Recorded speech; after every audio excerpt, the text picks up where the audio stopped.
Bonjour, aujourd'hui on va décortiquer les points essentiels du bulletin stratégique du 30 mars sur le conflit en Iran, un conflit qui est clairement en train de monter en puissance.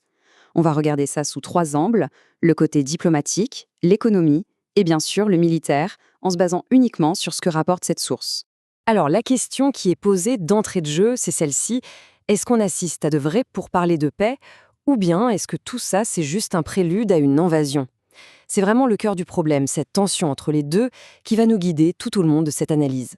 On commence donc avec le premier front, le diplomatique et le politique. Officiellement, oui, des discussions sont en cours.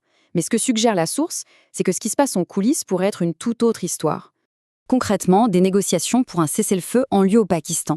Ce qui est frappant, c'est de voir qui est autour de la table. Des poids lourds régionaux comme la Turquie, l'Égypte, le Pakistan lui-même et l'Arabie saoudite. Chacun essaie de jouer son rôle de médiateur dans cette crise. Et là, on a vraiment deux récits qui s'affrontent. D'un côté, le discours officiel qui nous parle d'un effort diplomatique authentique. Et de l'autre, ce qu'affirme la source, que ces pourparlers ne seraient en fait qu'une manœuvre pour gagner du temps et préparer une opération militaire. Et pour appuyer cette deuxième vision, la source met en avant un fait. Il y aurait de plus en plus de vols cargo américains vers des bases en Irak.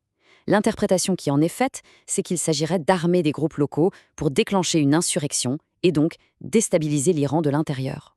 On passe maintenant au deuxième volet, l'économie. Parce que la guerre, elle se fait aussi sur ce terrain-là, avec des frappes très ciblées sur des infrastructures clés et des conséquences qui, elles, pourraient être mondiales.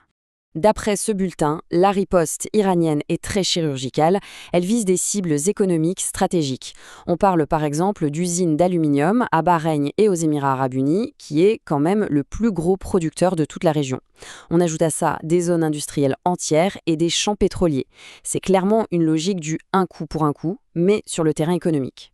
Et comme si la situation n'était pas assez complexe, voilà qu'un nouvel acteur entre en scène. Le mouvement Ansar Allah serait entré dans le conflit.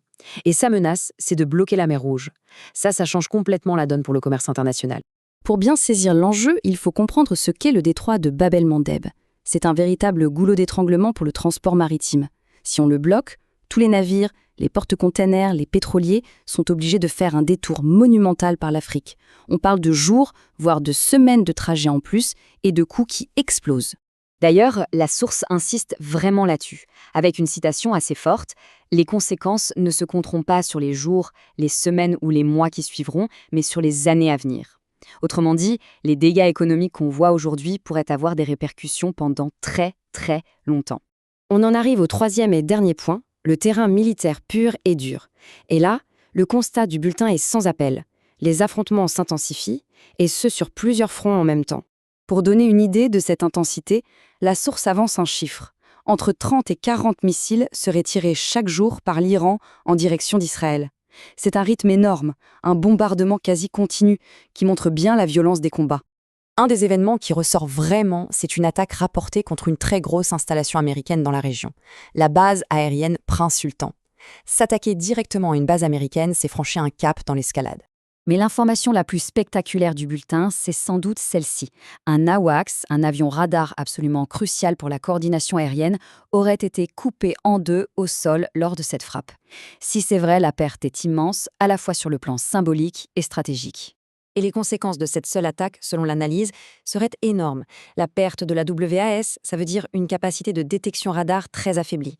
La destruction d'avions ravitailleurs, ça oblige les bombardiers à aller faire le plein beaucoup plus loin, ce qui ralentit et complique toutes les opérations. Bref, une seule frappe qui a des répercussions en chaîne.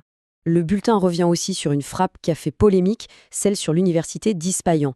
D'un côté, on a l'accusation, frapper une université, une cible civile, c'est un crime de guerre potentiel, et de l'autre, la justification, rapportée par la source, des cibles militaires de très haut niveau s'y trouver.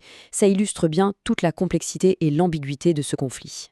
On arrive donc à une vue d'ensemble. Ce que la source nous dépeint, c'est le portrait d'une crise où tout est interconnecté, où chaque action sur un front a des conséquences sur les autres.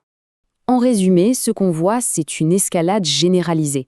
Les négociations diplomatiques qui semblent servir de paravent à des préparatifs militaires, des frappes économiques qui causent des dégâts à long terme et des affrontements militaires de plus en plus directs, de plus en plus audacieux. Et tout ça nous ramène à la question de fond que pose cette analyse. Face à une telle dynamique, où tout semble s'emballer sur tous les plans en même temps, est-ce que la fenêtre pour une solution diplomatique est juste en train de se fermer, ou est-ce qu'elle est déjà fermée ? Voilà la grande question qui reste en suspens.